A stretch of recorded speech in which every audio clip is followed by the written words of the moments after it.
This is Responsible Impact, the show where we discuss all things sustainability and e-commerce, and it's a production of MagicLinks.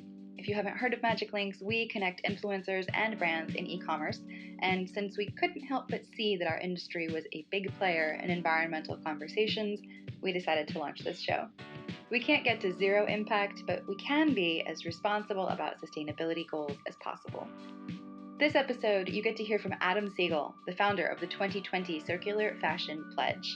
Sustainability can be defined in many different ways. Adam views it in a thorough and holistic way, though, which includes not just materials and fuel, but also human rights issues, trackable metrics, and accountability from third parties. He advocates for a circular economy, which we are actually starting to see some companies implement, and he offers very thoughtful advice on how to screen for greenwashing when shopping. After the episode, head over to 2020circularfashion.com to see the brands who've signed on and learn more about the commitments they're making, or check out their Instagram under the handle @2020circularfashion. Now, without further ado, I present to you Adam Siegel.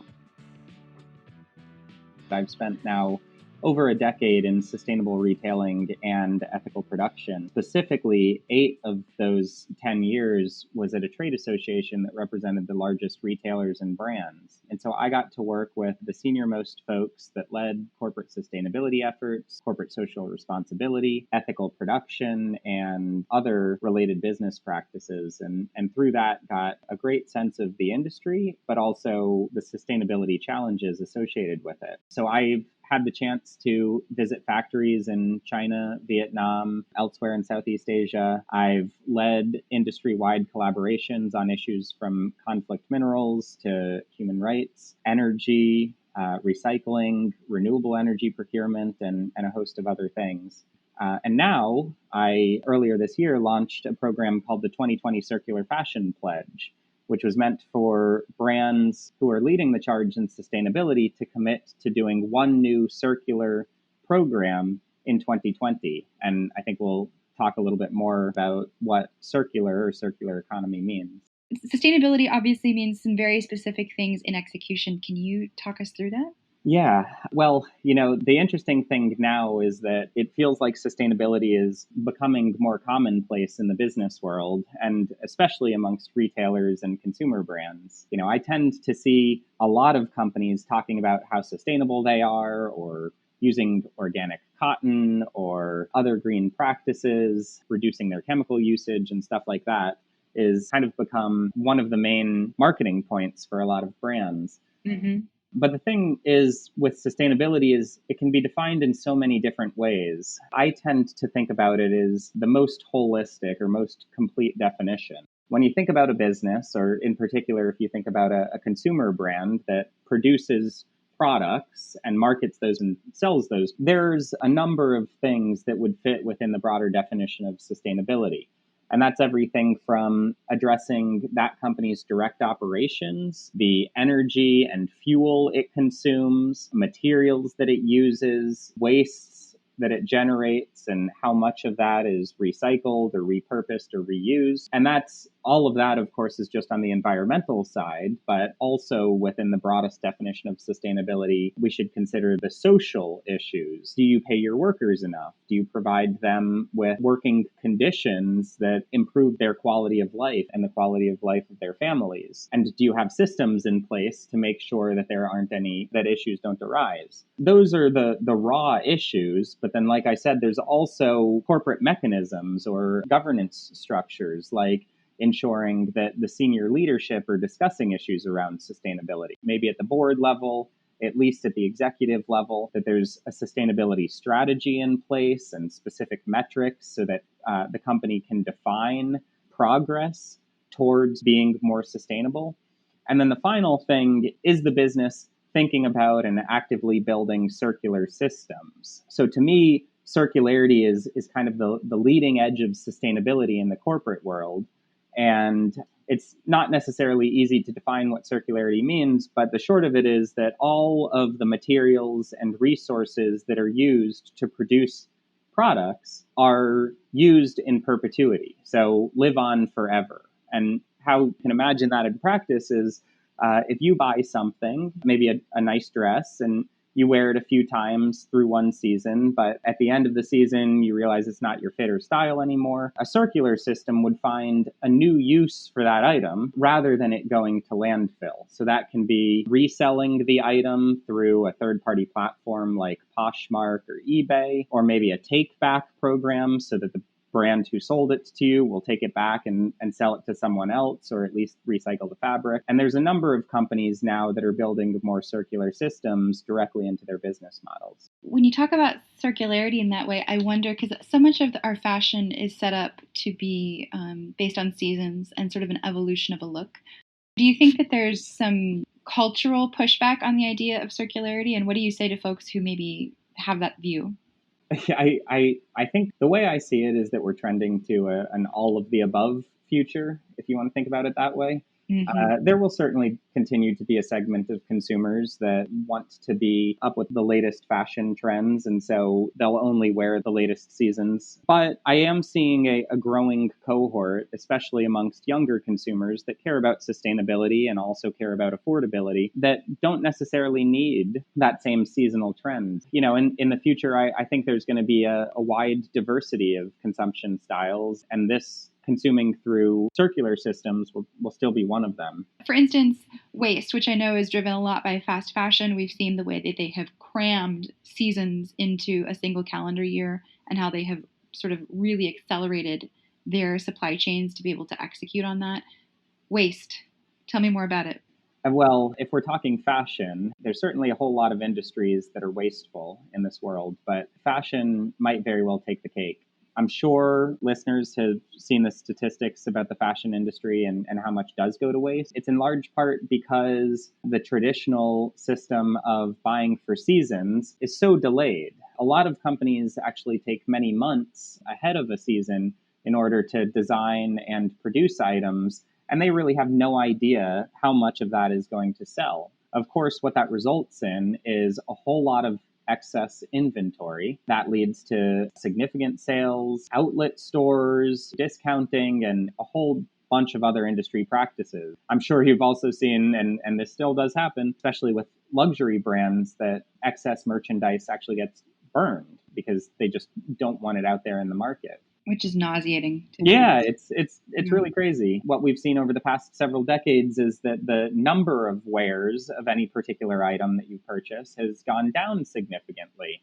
So we're buying more, we're wearing it less, we waste it. It doesn't go back into the system so that others can use it. Donating items, frankly, is not necessarily a great solution because it often just ends up on the shores of developing countries and they're overloaded with our stuff that frankly just does not have that much value and depresses their own garment production industries. It's a very wasteful industry, and there's certainly opportunities to turn the tide by investing in more quality items, wearing your items longer, but then also thinking about engaging in these new circular business models like rental, so that you can wear an item when you want, but you don't necessarily need to own that item, so others can enjoy it as well, or buying secondhand or reselling goods that you're no longer wearing. And then I think that touches very much on the idea of a circular economy that you were talking about earlier. Can you expand on that and tell me what you're seeing that's working or good actors in that space? Yeah, of course. Well, this is one thing that I've loved about the circular economy. It was more of an academic exercise 10 or even 5 years ago, but now we're really seeing the circular economy living and breathing. And I have a feeling that a number of folks in your audience have engaged with the circular economy already, though they might not have known the term for it. Some examples are rental. Rental is a great circular economy model. You can use an item when you want to, but you don't necessarily need to own it. So fewer items need to be produced, but the same number of people can enjoy it. Another is resale, and that's, of course, pretty straightforward, but companies like eBay and more recently Poshmark and ThredUp and The RealReal pioneered the growth of resale, and I think they've actually made it really cool. An item that's gone through its first life with its first customer can then go back into circulation and be enjoyed by another customer. And presumably, if the item's of high enough quality and it's durable and can last a long time, then it can have multiple owners before it needs to be downcycled. Other examples are product take back.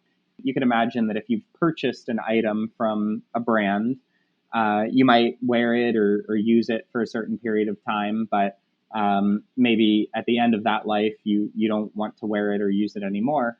You could imagine that that company then asks if you'd be interested in a gift certificate or maybe a cash payout to give the item back to them. And of course, it's in their best interest to find a new use for it and resell it or use it for parts or recycle the fibers to create something new. So those are just a few examples of circular economy business models that are becoming more prominent now. There are many fast fashion garments I have laid my hands on that you wear it 2-3 times, it goes through a couple tumble dries, and it is really unfit for any future use. It's falling apart at the seams. Yeah. So the idea of takebacks really is predicated, it sounds like, on the idea of quality goods in the first place. Yeah, I'd say that's the case. And even more so with any circular business model, because at the end of the day, you want to make sure that the garment is of high enough quality that it will last for a long time. With any model, whether it's rental, resale, take back, or anything else, you would want to buy the highest quality items. So the great thing about the circular economy business model is that it incentivizes businesses to produce higher quality items from the get-go. There are businesses who, I'm going to presume, I might be wrong, but there are businesses, I presume, who feel a kind of competitive pressure from folks who are undercutting them by making things so much cheaper, although they have baked into them these design flaws that will cause them to fall apart and need to be replaced faster. If there's not a groundswell change, particularly in fashion, to move towards quality, how are companies who are behaving responsibly going to sort of hold their breath and outlast these undercutting cheap competitors? Yeah. That's a good question. It's a tough one, yeah. Yeah, I wish I had the answer, or I wish the more ethical companies had the silver bullet that could change the industry and our consumption patterns. But at the end of the day, I really think it comes down to us as consumers and influencers. If we are pushing the best and highest quality products and brands, it'll just become the norm for customers to look for that. And when customers look for it, then brands respond. Yeah. And maybe that's even the most critical point, is that brands respond primarily to one thing more than anything else, and that's consumer demand. And so if we're comfortable buying low quality stuff that doesn't last through more than a couple spin cycles, that's where the industry is going to go. But if we recognize that quality is important to us, ownership might be less important to us, affordability, but also sustainability, well, that's where the industry will go. We need to be thinking about what sort of products can we be promoting and buying that lead the industry in the direction that we want it to go. I feel like this is a really good time to introduce the fashion pledge and the 3 components to it. I mean, I could read them off verbatim, but I think it might be more interesting if you take us on a tour. You want to dive in? Yeah. Sure. Yeah, I'd be happy to. So I mentioned earlier the 2020 Circular Fashion Pledge is a program that I started earlier this year. And I actually started it with several colleagues who have been working in this field for a while now, experts in their own right. We were having conversations with small and medium-sized brands towards the beginning of this year. It was around that time that we realized COVID was going to significantly change our whole future and certainly their business. Yep. Being reflective, we were just very proud of the progress that these brands had been making towards a more circular future. But we were afraid that COVID was going to disrupt that progress, that the movement towards circularity would stall. And so we just came up with this idea. It was really simple. We wanted to get as many brands as possible to pledge to do one more circular program in 2020. We're targeting small and medium-sized brands. Initially, our plan was to launch with about 20 brands at the end of April. It ended up being more than 60 brands that joined as founding brands at the beginning, and now we're up to over 120. Actually, I think over 130 as of earlier this week. Awesome. So yeah, it's a very positive sign. Of course, those brands need to fulfill their commitment. It's one thing to commit; it's another thing to actually fulfill it. But to me, it's a very positive signal that even despite the business challenges that COVID has brought, they're still in it for the long term, and they want to make positive change. In the first episode of this season, I discussed what's going on with deforestation, tropical deforestation, and it turns out that a number of the industry and trade associations involved in deforestation had all signed a pledge a number of years ago saying that by 2020 they would be, ringing this brass bell. And needless to say, not a one of them has come even close at all. All right. So, but this is exciting because there's a feedback loop going on here. So the three parts of the pledge, the first is to enable takebacks or resale, right, which you've kind of talked about already, and then increasing recycled content. So talk about that from the brand's point of view. Well, recycled content, right now there's just not a great market out there for recycled content. And so what that means is that there's really no incentive for recycling infrastructure to develop to collect all of our products and materials. What we're asking brands to do is increase the amount of recycled content that they use in their top selling product. And the rationale is that if more brands are using recycled content, there's more demand for it. And if there's more demand for it, then there's going to be more businesses, small and large, that develop infrastructure to collect that sort of material. And to become suppliers. And to become suppliers. That's right. Exactly. So what we're trying to do here is create one side of a market that could then be a virtuous cycle to create a complete recycling infrastructure, which is ultimately what we need. Yeah. Would it be fair for somebody to say now that part of the reason recycled goods are not more present in manufacturing to begin with is because they are so difficult to source as supply chain items? Anything that's already been used is treated of as being closer to waste than a supply? Yeah, there's probably several factors. So if we're thinking about clothing in particular, the quality of recycled fibers is not as good as virgin fiber because most fiber recycling today is mechanical recycling that basically shreds garments and rips fibers into shorter chains. So that's lower quality. Mm-hmm. It means that it's going to be a rougher material.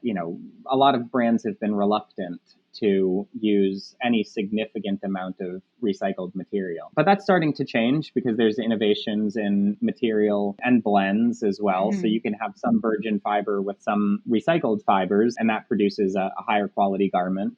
And then also there's innovations in recycling fibers, specifically chemical recycling, where you can imagine there's certain chemical processes that can take garments and turn them back into their raw fibers while keeping the original fiber length. And so in that case, you can create a garment that almost as good quality as a brand new item. While you've been talking, I keep thinking about meat glue. Have you heard of meat glue? No, I don't think so. It's a really inelegant name. Essentially, it's an enzyme that you can use to. It's how a lot of deli meat is made. You can take bits and bobs and ends of meat, and if you sort of put this meat glue, this enzyme in there, it will sort of make a lump of meat out of it. It's illegal in some countries, of course, because there's foodborne illness risk and stuff that comes with it. But all I can think is that surely if there's a will, there's a way. And if in the year 2020 we have meat glue, there has got to be cotton rayon, merino wool glue on the horizon. Yes. I have faith that's right. in humanity that we can do this. Meat glue sounds to me like the absolutely least appetizing thing I've ever heard of in my life. But you're right. It's the power of human ingenuity and innovation. And I am seeing that applied to the fashion industry. Yeah. There is a whole lot of innovation and a whole lot of investment dollars, both from big brands as well as nonprofits and venture funds that recognize that there's opportunity for change and innovation in this space. And so they're throwing money at different innovations. Yeah. And just like any market, some will succeed and some won't. But to me, it's interesting that this ecosystem of fiber innovations and more broadly material and fashion innovators even exists. My next sort of questions, I think, are two sides of the same coin. So one is that obviously the industry is not widely doing this because of some existing barrier to adoption, even if it's just something between people's two ears. And then the other side of that is, what are the incentives to participate in this besides that you feel good and that in the long term you're doing something positive for everyone around you? With anything, change is difficult. And what we're talking about here is transforming an industry. Yeah. That's not insignificant. No. There's a lot of historical inertia, and that's everything from corporate strategies to the seasonal cycles that we talked about earlier, to business relationships, to physical infrastructure like garment production. And all of that needs to change. So what we're talking about is just very significant. Also, it's fashion generally has not been perceived as a particularly innovative industry. Yeah, they innovate in terms of fashion trends each season, but in terms of their business structure or marketing structure or operations, they're not a particularly innovative industry. I think we can all agree on that. But the interesting thing, I certainly wouldn't call it great, but maybe silver lining to COVID is that it's forced the industry to think differently. Of course, a lot of them closed their stores, at least for several months in the second quarter and even third quarter of this year. That had a significant disruption on their businesses. A lot of the older brands that were less willing to innovate and change with the times are frankly under significant financial pressure. And so if they're even around in the next 2 years is to be determined. But it's also created a sort of crisis or forcing function for executives in the industry to start looking beyond how they've been doing things in the past. And so I think that actually will have significantly positive indications for the future. The other really important thing that I wanted to pick your brain about was how to screen for greenwashing, because that's something that a lot of folks, including myself, are worried that maybe we're feeding into. There are a number of well-known brands who have sort of had some reckoning in the last couple of months, even just as we're recording this, who had been representing their supply chains and their company culture as one thing, and it's turned out it was not that way. What do you look for? Well, I think what I benefit from is having worked with a whole bunch of brands over the last decade, and so I have a sense for what programs are more sophisticated and what programs are more basic. And I'll also start by saying that I'm actually glad that so many companies are talking about sustainability in one form or another. To me, that's also very positive because I think they see that there's a changing tide with consumers, and consumers now care about this more than ever. And that's why they're responding with marketing messages and other sorts of communications that talk about their green or sustainability efforts. But you're right, not all of it is genuine. A lot of it does feel like marketing fluff without really any substance behind it. What I tend to look for, there's probably several categories that trigger my spidey sense. One is overly extreme or sensational claims. I still see this and I cringe every time I do. When you see a company say that we have the most sustainable product out there, or it's 100% sustainable. I hate to break it to you, there's probably nothing out there that you can buy today that is 100% sustainable. So if you're being sold that, it's probably not accurate. Another category would be claims that aren't substantiated. They could say that they have an ethical supply chain, but if there's nothing behind that, if you can't click in and see more details, maybe reports from inspectors that have visited their factories, information about where those factories are or where the materials come from, or even what's in their products, you have to be a little concerned. It's easy to write a headline, harder to substantiate it. At the end of the day, you can't know with any certainty whether or not that headline is accurate unless there's some data behind it. You say data, I say receipts. Even better, third-party receipts. Because it's one thing to hear it directly from the brand, from the company. And, you can read into it and let your gut decide how accurate that is. But the leading practice is to get third parties to verify for you. And there's tons of certifications out there now. Some are more credible than others, but generally if you have a third-party indicator, then you can be more comfortable with those claims than if you heard it only directly from the company. Fair. So that's the other. And then final one category of what I would consider to be greenwashing would be claims that are one-dimensional. How so? how I defined sustainability before was in a more holistic vein. So thinking about energy, water, waste, materials, recycling on the environmental side, and then the human rights issues on the social side. If you hear a company talking about how sustainable they are because they source organic cotton and that's it, I think they're missing the point, because that alone is not sustainable. That's slightly better than not sourcing organic cotton, but that alone is not sustainable. That's such a good point. What are they doing about fuel that's consumed in the transportation of their goods? Or are they using chemicals to dye their products? What happens at the end of the product's life? Are they high quality items so that they'll last long and can have multiple lives? Are they using any recycled content? There's a whole bunch of other questions that you really need to dive into to understand if a company is sustainable. And if you see a one-dimensional claim with nothing else, then you just can't be confident that they're thinking it through in any sort of holistic way. Definitely a lot of good stuff to think about. Credits this episode go to Hazel Shin, Brian Nickerson, the informative Adam Siegel, and you for joining us. Please tell your friends, rate the show, and subscribe to catch the latest conversations. We are available on Apple Podcasts, Spotify, and Google Podcasts. Plus, you can always see a transcript. Head over to MagicLinks.com. I'm Natalie, and I'm out, but take care. Till next time, gang.